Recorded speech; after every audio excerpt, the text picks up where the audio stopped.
O'zbekistonda ishi yo'q deb siz hali ham Rossiya yoki boshqa davlatlarga ishga ketishni o'ylab turibsizmi? Endi bu bahona. Nimagaligini hozir tushuntirib beraman. Mamlakatimizda 14 milliondan ortiq fuqaro internetdan faol tarzda foydalanar ekan. Bu nima degani bilasizmi? 14 million inson Instagramga, Telegramga yoki boshqa ijtimoiy tarmoqlarga kirishadi va bu ijtimoiy tarmoqlarda o'zini brendini shakllantiraman degan kompaniyalar ham ko'p. Ularning soni 1,5 millionga yaqin. Bu nima degani bilasizmi? Bozorda ko'p reklamaga muhtoj bo'lgan bizneslar tiqilib yotibdi. Siz SMM mutaxassis sifatida ularga murojaat qilishingiz va ularning ijtimoiy tarmoqlarini yuritish orqali pul topishingiz mumkin. Faqat SMMni tushungan bo'lishingiz kerak. Eng zo'r tarafi nima bilasizmi? SMMni o'rganish uchun yillar va millionlab pul kerak emas. Shunchaki YouTube'ga kirib SMM darslari deb yozsangiz ham millionta dars kelib chiqadi. Har xil maqolalar bor. Agar rus tili, ingliz tilini bilsangiz, shunchaki tekinga o'rganishingiz mumkin. Faqat gap sizda.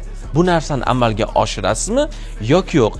Meni tajribamda shunaqa insonlar bo'lgan. Meni o'quvchilarim, ular harakat qilgan va hozir SMM orqali kamda oyiga 400-500 dollardan pul topyapti. Oylik daromadi. Lekin ular qatorida pul topmayotganlarni tiqilib yotibdi.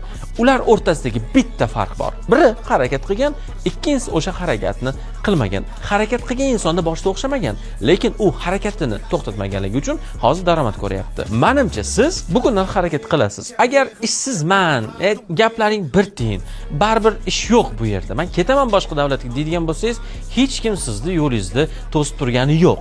Lekin vaqt o'tyapti, siz bu vaqtni boy beryapsiz. Boshqa davlatda siz topayotgan pulni O'zbekistonda 200 barobar ko'proq topsa bo'ladi. Bu fakt.